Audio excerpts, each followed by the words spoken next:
What's up, and welcome to another episode of the Grindline Podcast. You're listening to episode 186. I am here tonight with Ryan. I'm about to start putting up missing persons posters for Tyler. But how are you doing, Ryan? Other than being still tired after my work retreat from this past weekend, I'm doing pretty good. I'm finding out that even with no softball going on, there's still way too much shit to do, and kids are tiring. So, yeah. What about you? You had a work retreat? Oh, yeah. It was work put us up in hotels for the weekend in Grand Rapids. Friday night and Saturday night, we had parties, if you will. Friday night started out, it was like a formal dinner. And then we got full plated meals, but they also did like a small awards thing before. Nice. Dancing and drinking all night. Same for the second night, but minus the awards. It was like strolling food. So almost buffet style, if you will. Sounds fancy. And a lot of free alcohol. So nice. It was pretty good. I will go most places where there's free alcohol. I also had a work thing this past weekend. We did this tour in Detroit called the Drunks of Antiquity. It is run by the Detroit Bus Company. So they get you on a bus, they have a tour guide for you, and they take you to the 3 oldest bars in Detroit. And the bars were super cool. Yep, the bars are super cool. The history is really awesome. I felt like if you walked a block and a half in either direction, there would be someone there to stab you. But it was just a lot of fun. So we both had a lot of drinking this past weekend that our bosses paid for, which is always the best. That's the best. Free alcohol is the best alcohol. So we do have a show tonight. We have a little bit of news that came through. Jake Walman avoids arbitration by signing a contract. The Red Wings give us some sweater numbers. They're Red Wings at the World Juniors. And we're taking mailbag questions. But I think we're going to start off the top with Jake Walman. Jake Walman, now number 96, which irks me just a bit. That upset a lot of people. I get it. It's not a retired number, and it's not even like a Konstantinov, like his number is not going to be retired, but no one takes it out of respect for him. Because, it is what it is, guys. Like, we gotta, at some point, we have to get over the whole you can't use his number thing unless it's retired. Like, it was Thomas Holmstrom, guys. Thomas Holmstrom's number is not getting retired. He's not going to the Hall of Fame. No, neither. It is what it is. Is he a recency bias Red Wings legend? Sure. Yeah. Now, I was having a conversation with Mario on this one. This is going right down the rabbit hole on the number thing. Don't the Lions have like a ring of honor, or they call it the Pride or something like that? I know what you were talking about, of like people that are not in the Hall of Fame, but people that they're like that they recognize as important people to the organization. Yeah, because the Lions don't actually have anyone retired, if I do recall correctly. I thought they were retired. What was that video that came out of who was the dude that was crying? Because they made him read on camera, and they were like read that they were retiring his number. Yeah, I don't know enough about older Lion stuff, and you just have a very blank stare on your face, like I have no idea. Like you have no idea what I'm talking about. But I think they are retiring someone's number if they haven't done it already. But that's besides the point. You actually have to have really, really good players retire. Wouldn't Barry be retired? See, I believe so. See, now you have me questioning everything, so. Yeah, I couldn't tell you. Okay, here we go. Detroit Lions retired numbers. Barry Sanders, number 20. Bobby Lane's 22. Doan Walker's 37. Joe Schmidt's 56. It's... Walker, the running back. Doak Walker, Joe Schmidt, and Chuck Hughes is 85. Billy Sims, number 20. Same with Lem Barney. And then Dutch Clark's number 7. These guys, bunch of guys from like the 30s. Yeah, back when they actually won championships. Back when they did really anything of note besides that one time in the 90s. But Jake Walman is back. Jake Walman signed a contract for, the 2022-23 season at a $1.05 million cap hit. I did think he would get that over $1 million. I thought they'd probably split it halfway. He was looking at 1.7. The Red Wings were looking at under $1 million. He ends up getting 1.05. I think the value's there. I mean, it's a one-way deal too. He wanted a one-way deal, so I think that the value is there in Walman, who showed last season that he does have he's got talent if he's given minutes. I think that's kind of what we were able to see in Jake Walman last season in the small amount of time that he did play. And he will not be starting the season because he had surgery. So he'll start out the season on the injured reserve. Yeah. So I'm backtracking, but there is pride of the Lions, which is players that are recognized but not retired. So the numbers that you mentioned, like a lot of the guys in the pride are like Herman Moore, Lem Barney, Jack Christensen, Jason Hansen. So guys that are more familiar, Dick LeBeau, Barry Sanders, that most people do know, but aren't retired. So that's where the suggestion was maybe the Wings could do something like that, where they have players, especially from the Cup eras, even going way back, where they're recognized by name, maybe not necessarily by number, or you have the number with it, but it's not retired and can still be put into circulation. We can call it the Wheel of Fortune. Jake Walman. Jake Walman, he's going to be on the team eventually, maybe. We'll see. Yeah, he has to not be hurt, first of all, which, of course, helps.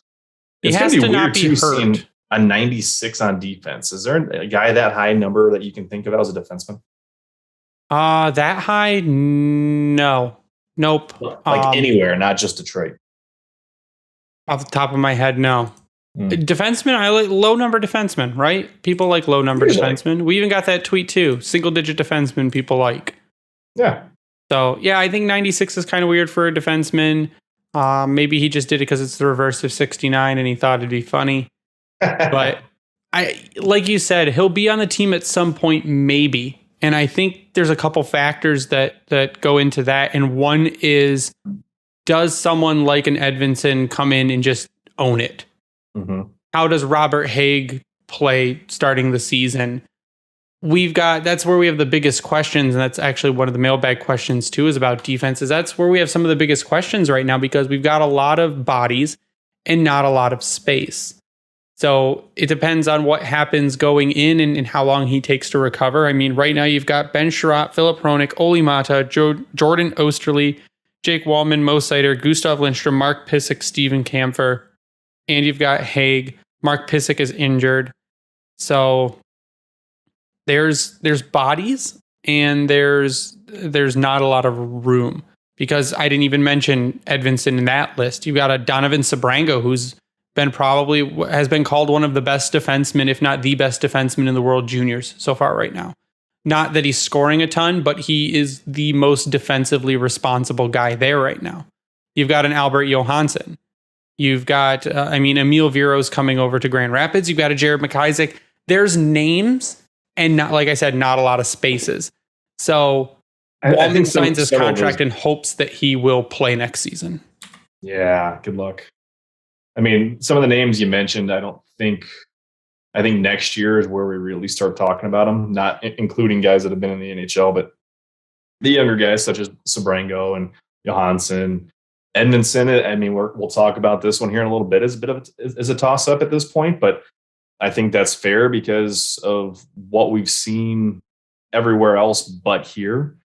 And I mean, we had the same conversation, I think, this time last year when it came to Raymond. So we won't know until it comes to that point of preseason and going into the season. So, I mean, it's, cool. Walman's 96. He's might play this year at some point. Depends on when he's not being hurt. So I think to that point, it's that if Walman doesn't play, that's an even better indicator, because I feel like like I said, in the short time he played 19 games last season, had 4 assists, that he positively impacted the team. He made the defense better. On some nights, he was one of their, I would say, the second best defenseman next to Mo Seider on the ice. Some nights. Yeah, so, I think that's arguable. I mean, he also had some gaffes that you're just like, what are you doing there, bud? But it's because he was too aggressive. Yep. Because if you think about how this team was, and we've hit it ad nauseum, they weren't good. And they had very little offensive drive, especially from the back end. And because of his skating ability, I mean, the dude, I think that one of the things we talked about is when he first came over, he wasn't afraid to shoot. And sure enough, he stuck to that one to a T. And every time he had the puck, he was Nolan Bianchi. Puck's on net right there, man. So that's, I think, the driving factor. If he's in the lineup, I think you got to have him with an Ole Mata in terms of defensive style. I mean, Gus Lindstrom, he's got to pull us out of his ass and not repeat the second half of last season. If he even plays. I know. I mean, who knows? Because is Pizik going to be in there? Who knows what's going on with Camper? Camper, I think, is a Grand Rapids is hurt, so we don't know if hurt. Haig's going to be up in Detroit. Like Haig should be. Now, that's the thing is a lot of people were talking about Haig, and he's an NHL player. For most of the season last year, he was leading the league in hits. So, I mean, that's what they're looking for. So that trends to what Yzerman's made moves towards this season. Yeah. So the thing about Walman is that if he, like I said, if he is healthy, he becomes healthy, like he will, and still isn't on the team, then you know that the team's defense is clicking. It's doing a lot better. So next thing we have is jersey numbers. We already talked about Jake Walman's number 96. We have Ole Mata taking Brendan Smith's number 2. RIP Brendan Smith jersey. His jersey is not retired or being held. The number 2 will go to Ole Mata. Ben Sherratt gets number 8. Last worn by was Justin Abdelkader the last one to wear 8? Let's see. Number 8. I'm going to say yes. No, Jake Walman wore number 8. Jake Walman switched to 96. Walman did last year because he gave it up for me. Yeah, switched to 96. So now we have a new number 8. Andrew Copp, like we thought, is wearing 18. He wore 18 with the Rangers. Mm-hmm. Austin Zarnik, who I assume is going to be playing in Grand Rapids, is wearing number 21. Matt Luff will be wearing number 22. Pontus Andreasen, one person we talked about for a while because they signed him, have not talked about since. He is one that is going to possibly challenge for a bottom 6 spot. He will be wearing number 26. The number 26 was last worn by Riley Barber. And before that, Cody Golubeff. And before that, the only person that anyone's going to recognize, Thomas Vanek. That was the last notable person to wear 26 for Detroit. Ville Husso will wear 35. The last 35 was Jimmy Howard. Wow. Yeah. I was going to say, where are you going with that? We've got Robert Haig at 38. The last one to wear 38. Tommy McCullum. So hopefully it is not a cursed number. Mark Pysyk will be 43, replacing now it's an elite Mark Pysyk. Is that what we're going to call him? Yeah, don't say that. I've already got yelled at. I shouldn't say yelled at. I was challenged on calling him elite already. Oh, no. By who? Who do you think? Rowan? No. By M? M. Oh, yeah. no.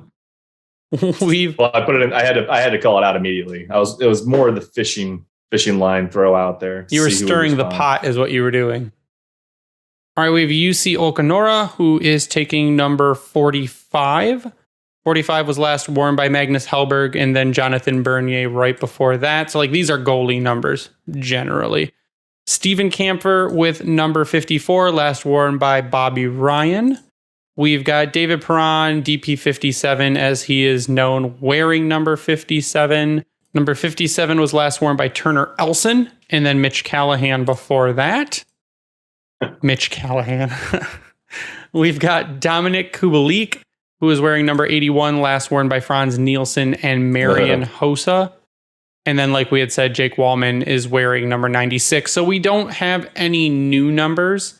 We have some recently lost numbers, and then we have some that haven't been worn in quite a bit, like the number 96. So I don't think any surprises there besides Jake Walman, his number being kind of high for a defenseman, and also being number 96 to some people. But other than that, I don't think there's anything surprising. I mean, Ben Sherratt was able to get his number 8, and Andrew Copp just moves over his number 18. It was Mata, wasn't he? Wasn't Mata 2? Mata is number 2, yes. Yeah, I know. I said wasn't his number prior to coming over number 2 as well. No, I think this was number 9. A quick Google image search. Nope, not even close. He had he's had 6. 6. And 3. Yeah, so he was number 6 in LA then. And number 3 in Pittsburgh. Yeah. So he'll be number 2, which is that's a weird That's a weird jump. A 3 to a 6 to a 2. I guess he's just keeping it low.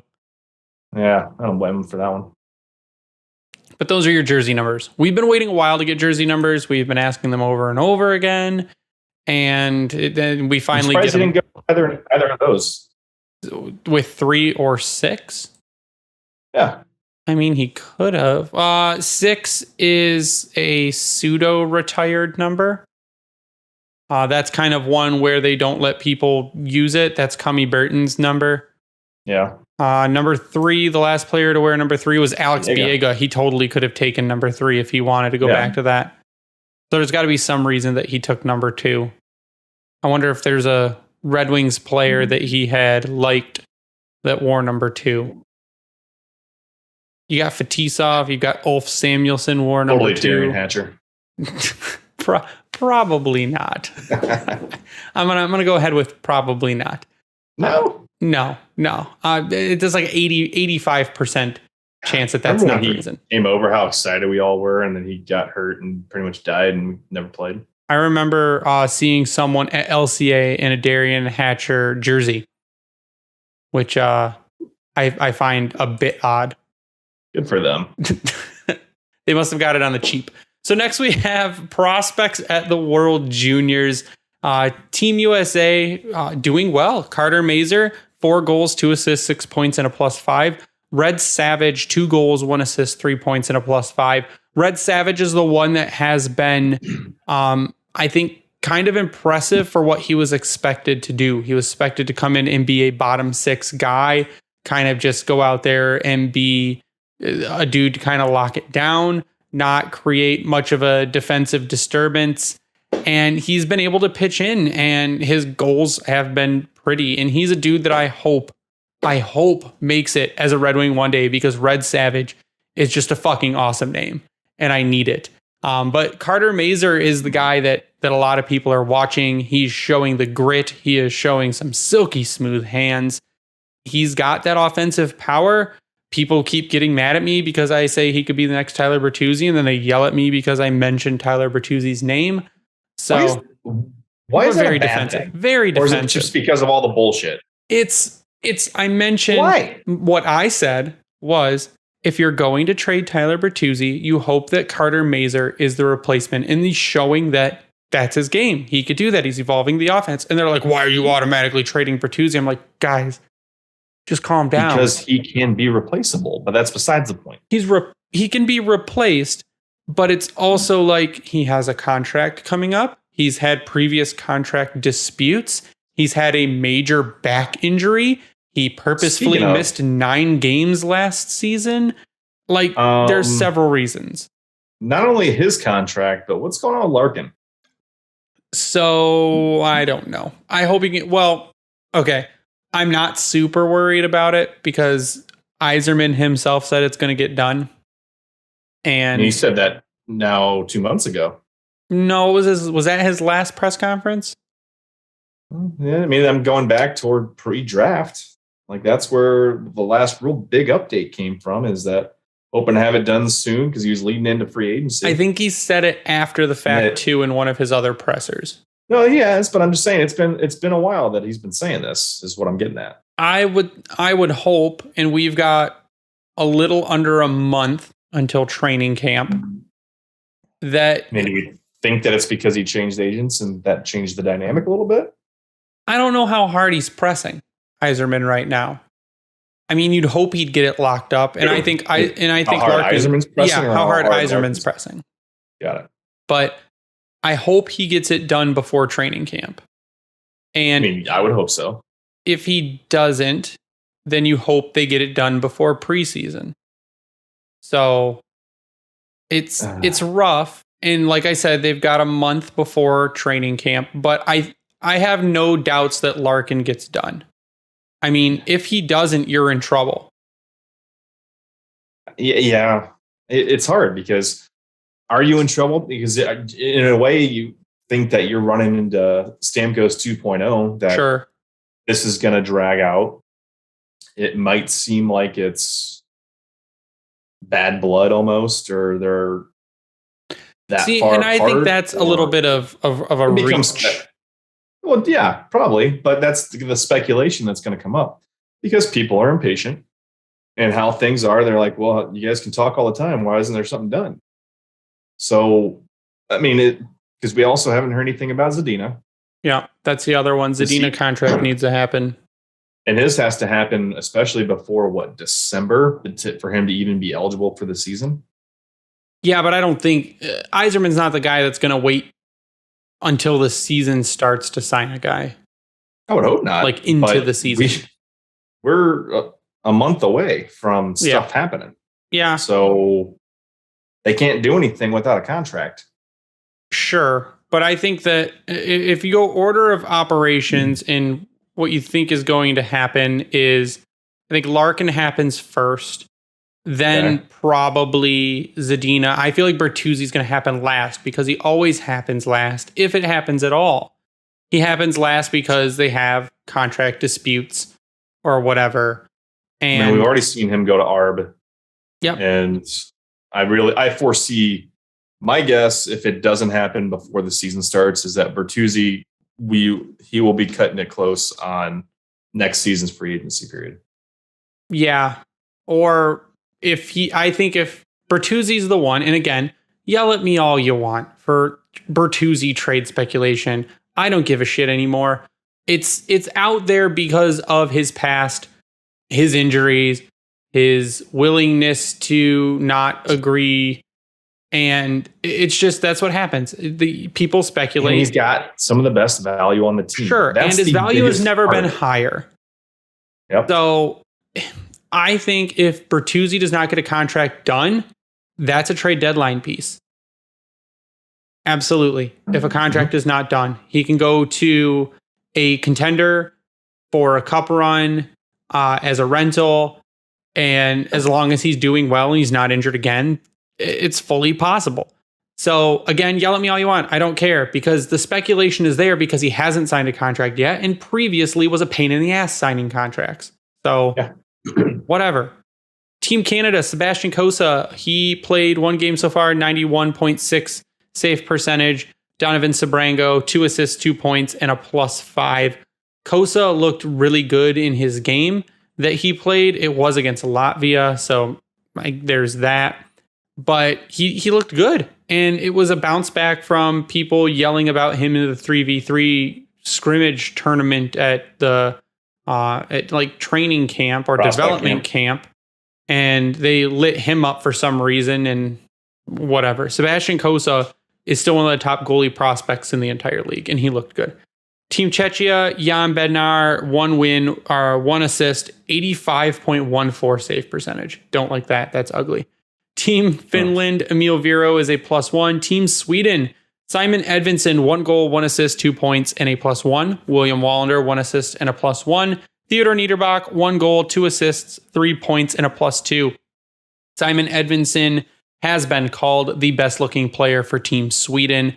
Theodor Niederbach needs to stay the fuck out of the penalty box. The game that I watched, he was in the penalty box 3 times. The third time resulted in a 5-minute major and a game misconduct. So he was kicked out of that game. And then he came back the next game and was good. So Edvinsson, though, I mean, the dude's huge. The dude is so slippery. I was watching just clips of some of the other games, and I'm like, well, my comment was, is that Mo Sider in a Team Sweden jersey? God, I hope so. Just some of the stuff he does for how big he is. And I think they were asking, I don't remember which reporter it was, but it looks like he has really grown into his body and he's just used to it now. And that's become absolutely terrifying for the other teams. So he's got the hands. He's not afraid to jump up in the rush. There have been a couple defensive lapses, but that'll fix itself with time. But the thing that this kind of leads to is that Edvinsson is getting a kind of a head start on the season. And if we want him to make it like Lucas Raymond did, it's kind of the same trajectory. Lucas Raymond played in the World Juniors. Then he went to camp. Then he went to preseason and made the team. Edvinsson is getting these reps in now, even though he's got food poisoning, according to Bob McKenzie. He's out for the next game, but apparently Yeah, Bob McKenzie says food poisoning, some kind of non-COVID illness. He's getting that running start to hopefully propel himself into the lineup on opening night. That'd be the ideal scenario. I mean, if he takes the momentum he's got right now, I mean, his one goal so far was an absolute rocket and a beauty. I mean, we saw what he did in the SHL last year. We're hopeful that he takes that same leap that Sider did. Now, granted, Sider had an extra year. He had some AHL time. Then he had the SHL time. So it's kind of a different situation, if you will. But at the same time, there's no doubt that he brings a different level to the blue line that Detroit has been lacking. Now, they did make their moves from free agency. So we don't know how this could play out. And you've already listed out basically the roadblock that he's got to try to make this roster. But you could argue that even him playing average is just as good as some of these guys have been in the NHL for a couple of years. But at the same time, him going to Grand Rapids would not be the end of the world. Would I prefer him in Detroit? Yes. Would it be bad if he ends up going to Grand Rapids and just getting his feet wet and getting comfortable? No. So, I mean, it's going to be the wait and see. But I'm hoping that he can crack this roster. Yeah, I mean, it'd be the same thing that happened with Sider. Sider went to Grand Rapids. Sider went to the SHL after Grand Rapids. It's fine. That's what I'm saying. It's fine. In Yzerman, part of the reason, and this is just me pontificating, part of the reason that Yzerman did what he did on defense is in case Edvinsson is not ready. Now, by all accounts, Yzerman did a great sit-down interview with Daniela Bruce. It was phenomenal. Daniela is awesome. She's a boss. And Yzerman sung the praises of Simon Edvinsson. Mm-hmm. He made it even more sound like he's going to make the lineup. He says he can play in the NHL right now. He's got what it takes. And if it happens, it only happens because Yzerman knows that he's ready. Yzerman is not going to put a guy that's not ready in this lineup. So they have the flexibility where he does not need to be forced in. Yep. Last year, you could argue that, I mean, we knew Sider was on the roster. There was no doubt. You could argue that they were in the position where Raymond really needed to be on this team. And honestly, it showed that he needed to be on that team. So, but it's because their forward depth and scoring ability was just shit. Now, the difference is, again, because of how many guys you listed off, there's balance and depth there on defense where they can ease him in. And he's logging a lot of minutes already, which is incredible for being, mid-August. I think against USA, he's averaging 22 minutes a game right now in the tournament. Against the US, he had 22:44. Against Switzerland, he had 26 minutes of ice time, in which 9 of those, over 9 minutes, came in the third period, protecting a 1-goal lead. Yeah, I think that his last game was 18 minutes, but that's probably because he was not feeling the best. Yeah, so, I mean, we'll see what happens. As long as gets through this sickness, no problem, which it sounds like the assumption he'll be ready to go for the quarters when those start up.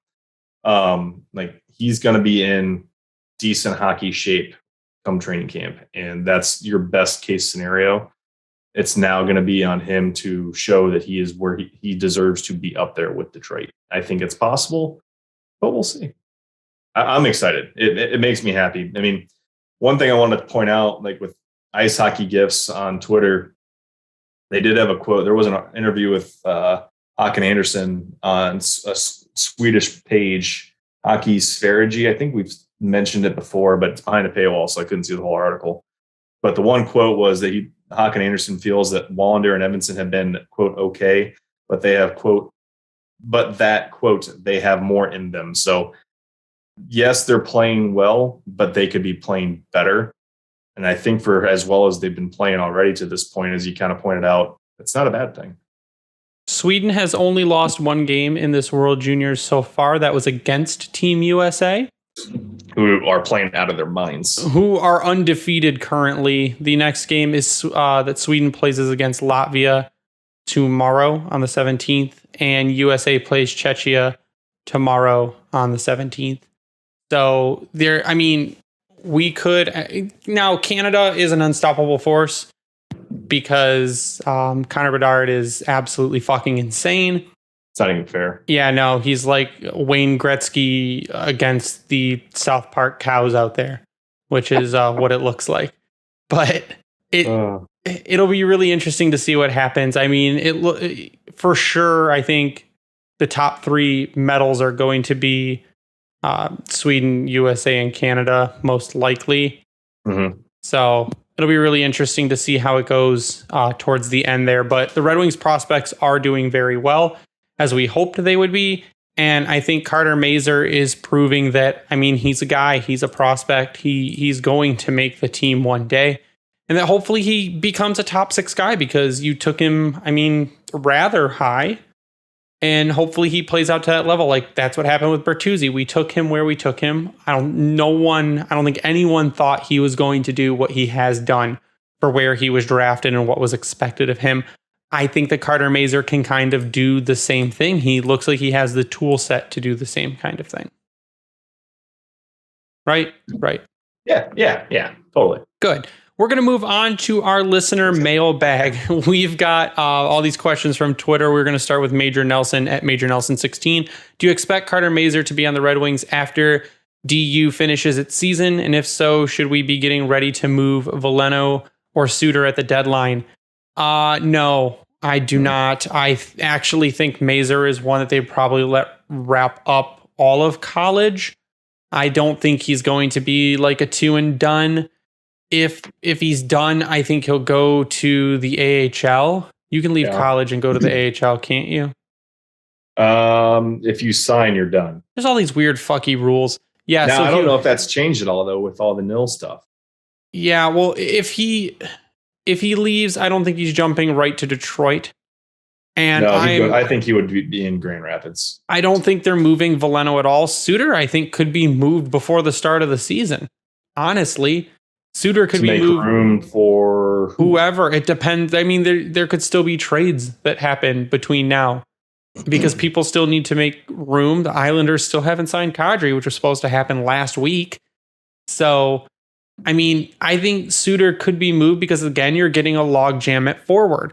Veleno, it was his first season. Veleno's, I don't think, in any kind of danger going forward right now, at least for now. He's not in any kind of danger. And he kind of heated up toward the end of the season and started looking more comfortable. So I don't expect Carter Mazur on the Red Wings for, at a minimum, 3 more seasons, I would say. There's no reason to rush him. It just depends on how things shake out and if he really, this is going to be a big year for him in terms of development. I mean, you're talking about him now. He was on some people's radar before even the World Junior started about his style of play. I think we touched on it a couple months ago, actually. So he's one to really keep an eye on, but I think the best bet or likely scenario, if he does leave DU, is Grand Rapids. If the timing works out right, then hopefully Grand Rapids is making their playoff push. Yep. He can jump on that roster in a depth role if they're a middle 6 role. Help them out and see what happens. Yeah. So before we move on to the next question, actually, we need to take a quick break for a sponsored message from Manscaped and DraftKings. What's up? It's Greg here from the Grindline podcast with a message from Manscaped. Growing out your playoff beard, let that thing loose up top, but our friends at Manscaped are here to help you avoid a jumbo Joe downstairs. The global leaders in below-the-waist grooming want to save your hockey pucks from a slap shot in crunch time this playoff season. 4 million men worldwide trust Manscaped to prepare them for the Stanley Cup. Join them and go to manscaped.com for 20% off plus free shipping with the code GRINDLINE. Shaving your balls starts with the perfect package for your package, the Performance Package 4.0 from Manscaped. The Lawnmower 4.0 is waterproof and has a 400K LED spotlight when you need a more precise shave. The Weed Whacker nose and ear hair trimmer is also included in this package, which is also waterproof, uses skin-safe technology, so you can keep the unnecessary roughness on the ice where it belongs. There is no more pinching. There is no more pulling. There's no more crying because you're ripping out your nose hairs. Shaves them clean off with no issues at all whatsoever. The Crop Preserver is an anti-chafing ball deodorant to keep your balls sticking to your legs from end to end. No one will be chirping you anymore.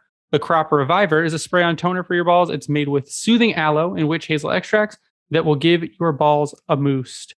Manscaped even threw in their Shed travel bag. Amazing bag, super soft, has just enough room for all the tools plus some extras.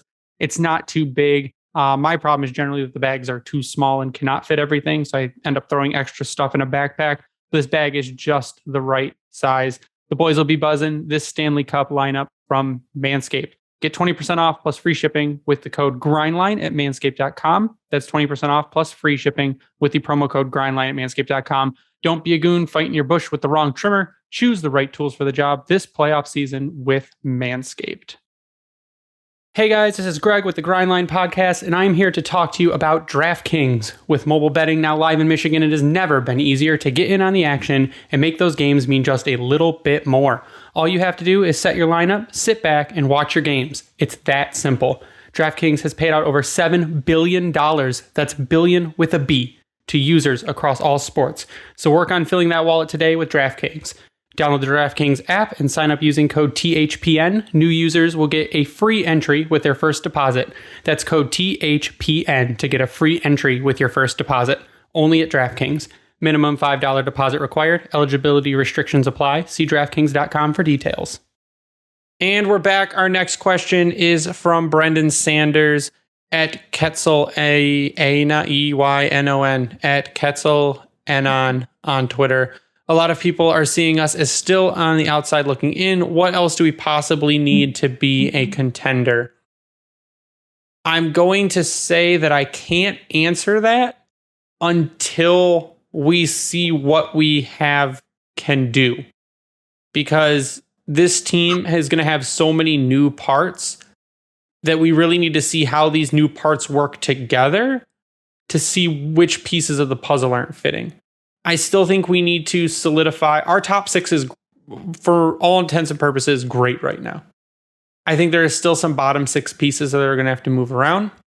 We're probably going to have to see how Edvinsson does if he is a top four defenseman this season. Then our top four, our bottom pair defense might need to improve.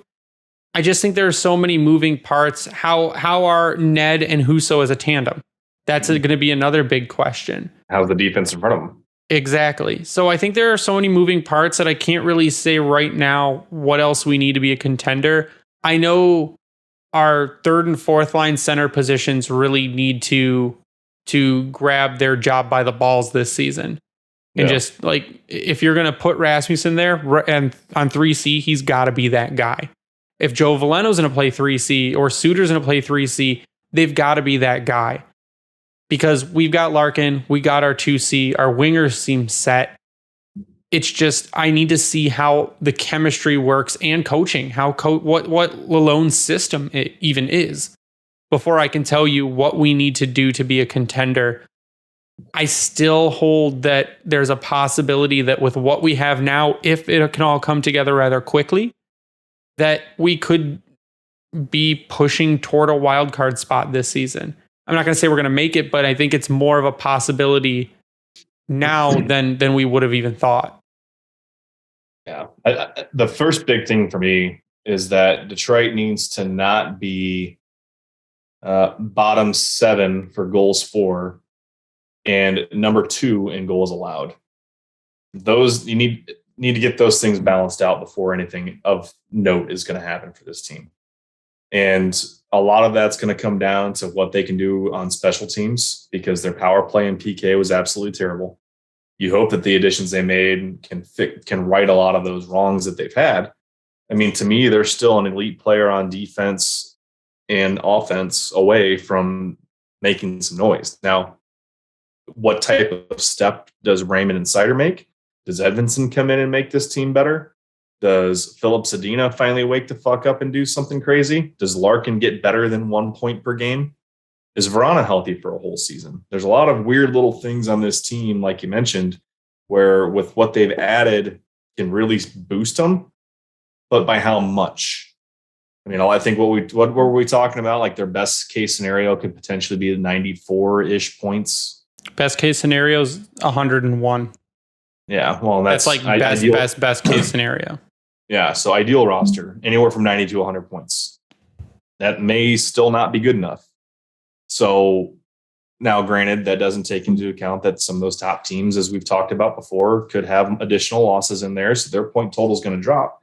So those bubble teams are going to be getting closer to where you're thinking Detroit may be at.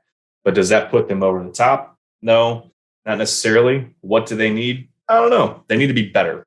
Yeah. And the players they got are better. Now, does that translate to the current players on the roster that are now joining those new players? Do they all get better, or do they all just? I don't know. I still they don't have true elite talent on this team yet. We need their young guys to take that, start making that progression. Is that going to be this year, next year? Don't know. Well, I guess that's also to say Larkin took a step. Does Larkin push it further?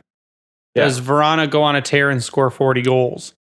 Does Zadina figure out what the fuck he's supposed to be doing? Can Zadina score 20 goals? Sure. When we talked last week about the goal scoring potential of some of these guys, I mean, Lucas Raymond next season, I have no doubt that Lucas Raymond can be a 30-plus goal scorer next season. Mm-hmm. Does Mo get 15 goals? Like, there's a lot more offense, I think, on this team than what was shown last season. And that's kind of what we need to see to figure out what we need to be a contender, because if some of these guys that we think can do that, they don't, then those are some of the pieces that need to be moved. So to put it in reference, the top scoring team in hockey last year was the Florida Panthers. They had who were those already? Yeah, he's still on here. They had 6 guys scoring 20 goals or more. 2 others were right behind them at 18 goals. Yeah. So 8 guys with 18 goals or more on your roster. Yeah. To make that comparison to Detroit, give me a second here to pull them up because it's just something I thought about. So Florida, 8 guys with 18 goals or more. Detroit has 3. Wah, wah, wah. It's like the mountain climber. So Fabry would have been a part of that group if he had not gotten hurt. It's like the mountain climber in Price is Right that just keeps going and falls off the edge of the mountain. Yep. Detroit had 6 guys total with 15 or more goals. One of them being Michael Rasmussen. Again, can Michael Rasmussen get to 20 next season? That would be best case scenario. But we had Philip Zadina, 10 goals. Sure. Rana, and because he was hurt, 13 goals. Yeah, so a lot more offense.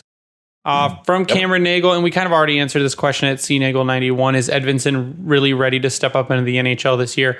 I think so. Yzerman has even said he's got that NHL skill. He could play in the NHL right now. Is Yzerman comfortable with him doing it and doesn't make the team better? If he is better than another defenseman, then yes, he will make the team and he'll be more than ready to play. From Jimmy St. Dennis at James St. Dennis, who will be the all-star for the Red Wings this season? Who will be, or who do we want to be? I'm going to say Mo. I mean, Mo won the Calder, and if he continues his season, I don't think there's any reason Moritz Seider should not be at the All-Star game next season. Ryan? I could see 2. I could see 2 also. If things get weird, I mean, I could see Seider, and if Vrana has the season that we are hoping for where he is healthy, I could see that being the other one. You mean just because of pure goal scoring? Yep. Okay. If I saw 2, I would see Seider and maybe Raymond, depending on how Raymond's season goes as well. But, I mean, I wouldn't put that one out of the realm of possibility. I think Seider is probably your lock because of the Calder campaign, and he's got a better chance in this division being defense to make it. But yeah, it all depends on how the other teams do too. From Justin at the Eyes Are Plan, trade incoming. Always, Justin. Trades are always incoming. You always have a reason to tweet that. I think now more than ever, depending on when Nazem Kadri wakes up from his eternal slumber and decides he wants to sign a contract, then there will be trades incoming, and we still have the cap space to make that happen. So I still hold on to, yes, trades incoming. From Brian Prince at Clown Prince B, who do you predict makes the final 6 D-Corps out of training camp? That's hard, Brian. Like, why? Sherratt, Ben Sherratt, Sider, Hronik, Edvinson. Oh, you're going that you're saying Edvinson makes the top 6. Edvinson, Haig, and I gotta go back on cap friendly and see. I'm looking at cap friendly. I'm gonna go top down on cap friendly. Ben Sherratt, Mata. Yes, Mata's my other one. Philip Hronik, Ali Mata. There's the easy 3. Yep. Mo Sider, easy That's 4. Gus Lindstrom. Killing me. I think he does just because of it. I mean, we'll see, and then Haig and or Edvinson. I think that's going to be your top 7. I know I asked for 6, but I'm saying Sherratt, Hronik, Mata, Sider, Edvinson, and Haig. That's going to be my 6. I think you'll carry Lindstrom as a 7. I can see it. And that I think is going to be my 6 out of training camp. Which again, going to be rough because we have no idea what the fuck is going on. From Reese B at 13_RO_13 on Twitter. Can you talk about Albin Gruve's future with the org? If there is one, curious on his development. He's been bounced around so much recently and not really progressing at all. So for what a lot of people initially liked as kind of an agitator piece with offensive upside, if he could put his stuff together, I think has fallen off a cliff. I don't imagine that he really has a future with the organization as it currently stands. And I think you're happy with Carter Mazur because you're hoping, I think Carter Mazur is what you thought Albin Groovy might be. Yep. I was going to say that earlier, but didn't get to it. So yeah. So I don't think he has a future with the team as it currently stands. From D-Mart at CubbyFan84, how many players do we move at the trade deadline? He is thinking 4. That again is also rough. Yeah, I also want to know who your 4 are. I could totally see Pia Suter going. I could totally see Adam Ernie going if he doesn't already go to Grand Rapids. That's 2. I mean, right now you've got Giovanni Smith signed for this next season, but again, I don't see room for him on the roster. So I'm at 2 right now. I think depending on how the season goes, sure. I could see Hronik being 1 because of age and contracts, if there's some retention there. Could you see Oli Mata going? Possibly, depending again on how Edvinson comes up and does. Mata in particular is one to watch because there's no stipulated terms on his deal. Yep. It's 1 year at cheap. Yep. And he comes in less than what you would get if you retain salary than Hronik would. So I think him and maybe a Sundqvist could be a trade bait. Well, like we said, Bertuzzi, if he doesn't sign a contract. Bert, if there's no contract. So I think the big ones, it depends on where we're at in the season at that point, where in terms of standings.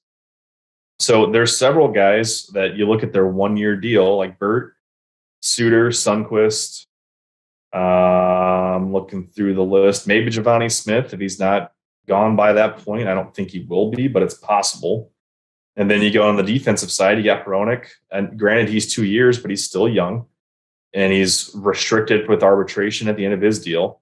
And then you've got Mata. Yep. You could maybe see a Pissick or a Robert Haig get traded out because of their experience out there. So maybe I think when we're not thinking about Robbie Fabry. Yeah, potentially. So I don't think 4 is that far off. I mean, 3 or 4, if we're not getting too crazy. I think if you're going 4 this year, you're scorched earth and things really went bad. I don't think so. Because I think you could package a couple people together to improve, get a better player for maybe a team that's not making the playoffs. See, that I would see more as a trade that happens maybe before the season, because there's teams that are going to have to shed salary somehow. Sure. And Detroit can do that. And maybe one of those guys that we mentioned is who goes in return to offset the roster balance. But maybe you trade at the deadline. If you're looking to upgrade on wing, maybe you trade a Robbie Fabry and a 2nd round pick to upgrade that position. Mm-hmm. So it all depends on how we're looking like you said, towards a deadline. But I don't think 4 is that far off, depending on how we are. Last question from Calvin Keys at Keys_Calvin. What are some good Red Wings / hockey documentaries to watch during the dog days of summer? If you have not watched Russian 5 yet, go watch it. If you haven't watched Unrivaled yet, go watch it. Russian 5, isn't that's on streaming right now, isn't it still? I think so. I think Bob Probert's one is called Tough Guy. Yeah, the Bob Probert one is called Tough Guy. It is looks like it's streaming on Amazon. Looks like you can rent it through there. You can get Russian 5 on. You can rent it on Amazon or buy it. You can also rent on Vudu, Apple TV, and YouTube TV. Or if you have Fubo, Peacock Premium, I don't know what those other two are, you can stream it if you have a subscription on there, it looks like. There's another one that I don't think a lot of people have seen because it's a little older now, but it is very good. There's an ESPN 30 for 30. That 30 for 30 is called Big Shot. It is about the Islanders, and when Spano basically faked his way into becoming the owner of the New York Islanders and kind of became a giant shit show over there. So that's a really good one. The Big Shot episode of 30 for 30, I watched it with basically my mouth open the whole time. I'm like, if this guy can do it, I can totally fake my way into being the owner of a hockey team. But that's a good one too. But that's going to do it for user questions tonight. And that is going to do it for our episode. Ryan, final thoughts before we sign off. Nope. We are in the worst part of the summer. Thankfully, World Juniors are going on. Unfortunately, because of my schedule, I've hardly been able to watch anything. Besides softball. Softball's in a lull right now, but everything else that's going on just in general for life and work's been busy. So, and since most of the World Junior games apparently take place while I'm working, I haven't been able to get to them or watch them when the kids are home. So that's been my life. But other than that, we're getting closer to training camp, prospect camp, and it's exciting.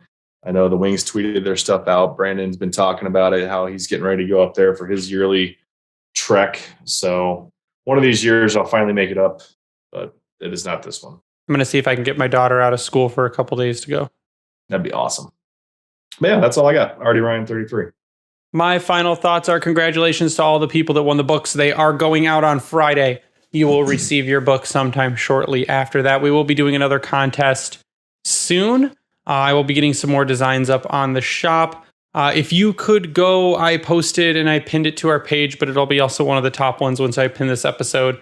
If you can go take our listener survey on Twitter, if you go to our Twitter at GrindlinePod, there is a Google Forms to go fill out. We're just trying to get some feedback on how we can improve the show, what you like about it, what you would change, anything like that. Keep Rowan away from that.